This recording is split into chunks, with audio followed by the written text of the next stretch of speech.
Hello बच्चों, BPSC विद्यापीठ में आप सभी का फिर से एक बार स्वागत है। मैं भूपेंद्र कुमार आपके सामने उपस्थित हूँ एक बड़ा ही उपयोगी परीक्षोपयोगी टॉपिक को लेकर के, जो आजकल हर प्रतियोगिता परीक्षा में प्रमुखता से पूछे जाते हैं। और यह टॉपिक है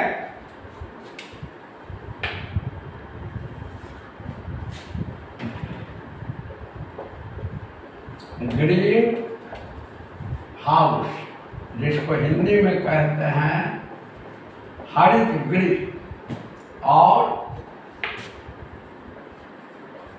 green house effect and global warming. इसको हिंदी में कहेंगे हरित गृह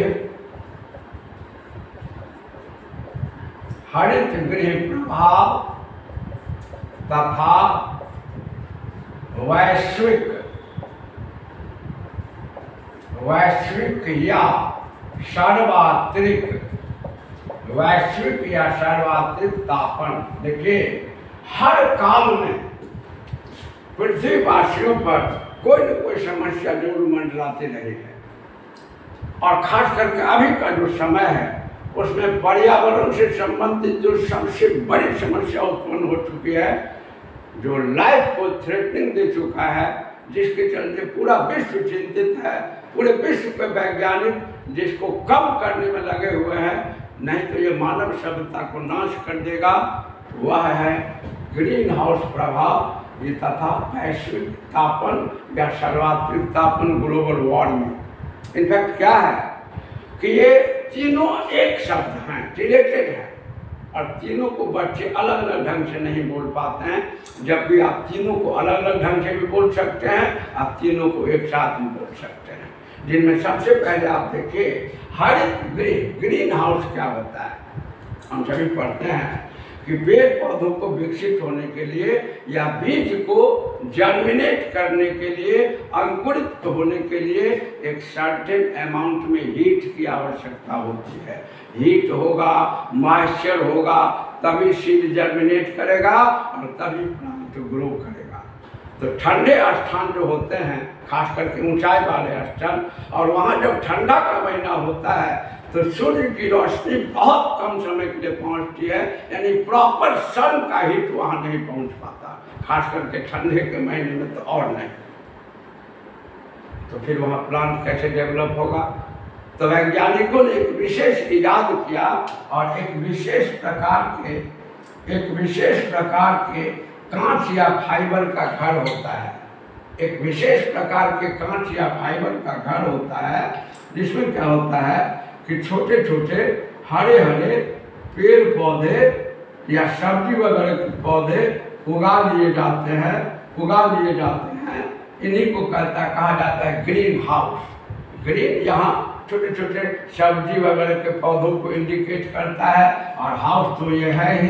अब इसको ग्रीन हाउस इसलिए कहा जाता है कि इसके अंदर छोटे छोटे फल और सब्जियों के पौधे उगाए जाते हैं। और ये क्या होता है, इसका कैरेक्टर क्या होता है कि सन से आने वाले हीट को यहाँ आने तो देता है, लेकिन जब हीट जाने लगता है इसको जाने नहीं देता है। तो सन का हीट जो आता है थोड़ा भी देर के लिए या उसको स्टोर करके रख लेता है, और इस घर में गर्मी बरकरार होती है हमेशा, और इसी के सहारे फल और सब्जी के पौधे उगा लिए जाते हैं। तो हरे हरे फल और सब्जी के पौधे उगा लिए जाते हैं इस घर में, इसलिए इसको हरित गृह कहा जाता है। यह सन से आने वाले हीट को आने देता है लेकिन जाने नहीं देता है। तो इस रूम में टेम्परेचर बना रहता है और उसी के सहारे फल और सब्जी के पौधे उगाए जाते हैं। अब इसी से रिलेट करता है green house effect and global warming. In fact क्या है कि ये दोनों बड़ा ही इंटर रिलेटेड है। ग्रीन हाउस इफेक्ट, हरित गृह प्रभाव। आजकल क्या हुआ है कि प्रदूषण की क्रिया के कारण, पॉल्यूशन के कारण क्या हुआ है कि वायुमंडल में ग्रीन हाउस गैसें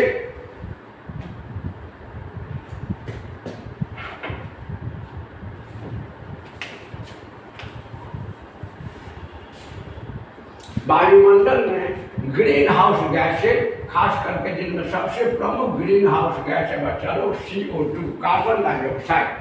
कार्बन डाइऑक्साइड के एक लेयर बन गया है प्रदूषण की क्रिया के कारण। और जैसा कि हम सभी जानते हैं ये सरफेस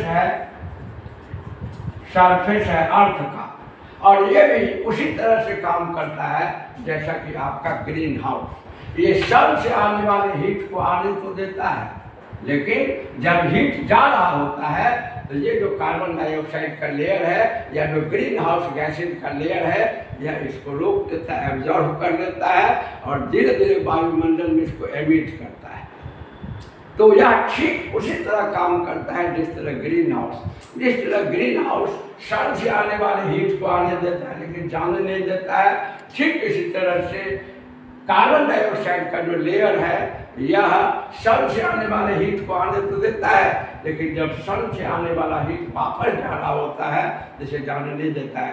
एक छोटा सा आपके पास कॉन्सेप्ट यहाँ हो तो बेहतर होगा कि सन से आने वाला जो हीट होता है इसको कहते हैं सोलर रेडिएशन, या इसको हिंदी में कहते हैं सौर्यिक विकिरण। और इसका नेचर होता है शॉर्ट वेव, यह लघु तरंग के रूप में आता है।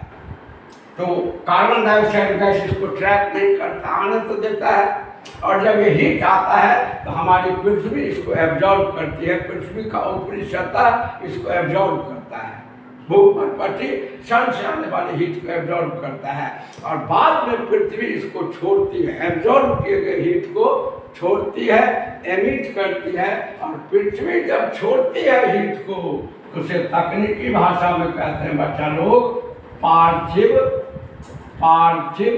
विकिरण, या पार्थिव विकिरण, या अंग्रेजी में कहते हैं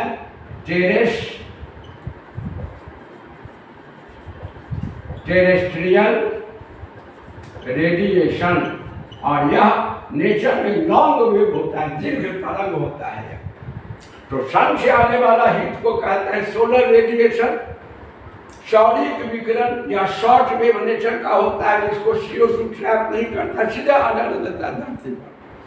और पृथ्वी पहले एब्जॉर्ब कर लेती है हीट को, और बाद में जब पृथ्वी एमिट करती है हीट को तो उसको कहते हैं पार्थिव विकिरण, पृथ्वी द्वारा किया गया विकिरण, या अंग्रेजी में टेरेस्ट्रियल रेडिएशन। और यह लॉन्ग वेव होता है और इसको फट से CO2 या GHG ट्रैप कर देता है। इसी घटना को कहते हैं ग्रीन हाउस प्रभाव।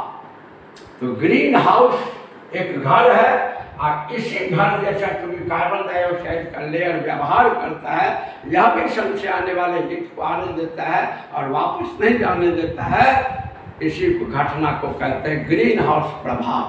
और इसके परिणाम स्वरूप पूरे ग्लोब का या पूरे विश्व के ताप में जो धीरे धीरे वृद्धि हो रही है उसी को कहा गया वैश्विक तापन या सर्वाधिक तापन, या अंग्रेजी में ग्लोबल वार्मिंग।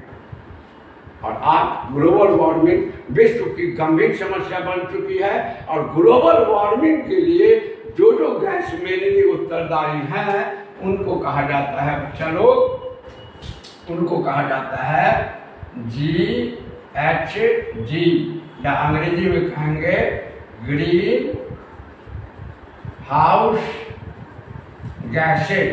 और अभी तक की जानकारी के अनुसार जो जो गैस ग्लोब की गर्मी को बढ़ाने के लिए उत्तरदायी हो रहे हैं, जिनकी पहचान की जा चुकी है, उनमें सबसे प्रमुख है CO2 कार्बन डाइऑक्साइड, इसके बाद है CH4 मीथेन, इसके बाद है नाइट्रस ऑक्साइड N2O, और इसके बाद है CFC।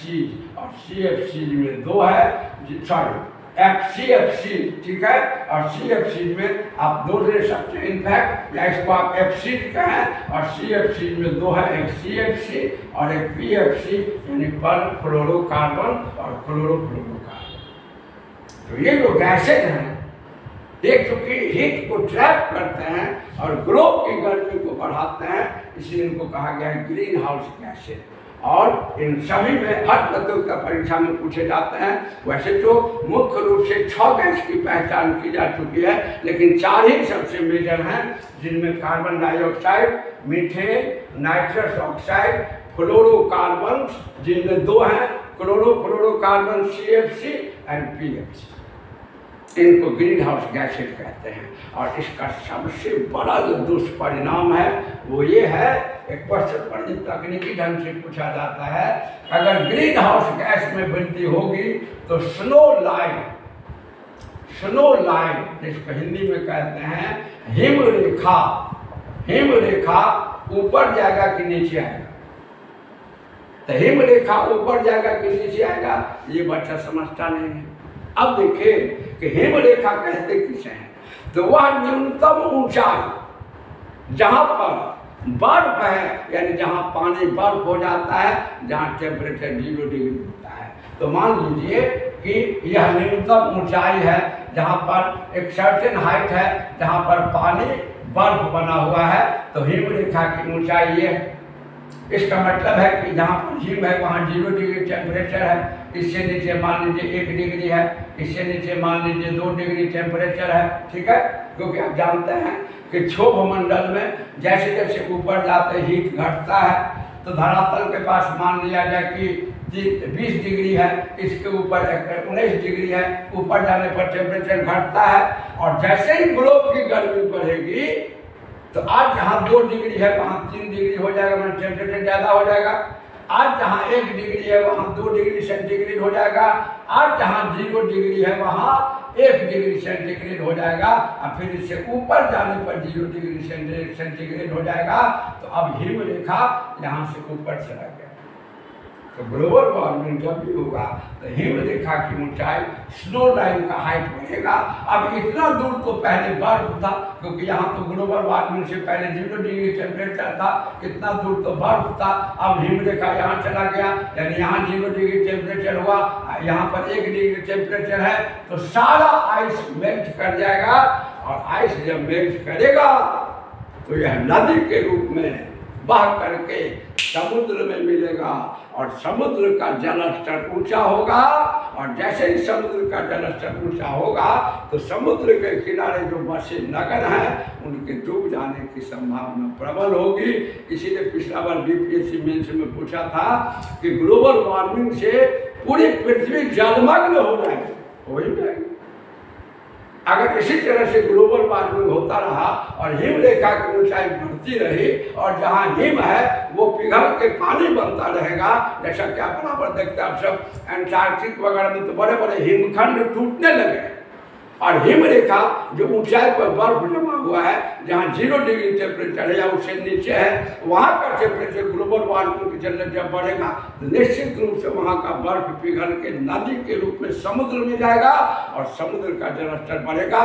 तो पहले तटीय नगर, कोस्टल टाउन डूबेंगे, और धीरे धीरे पूरी पृथ्वी जलमग्न हो जाएगी।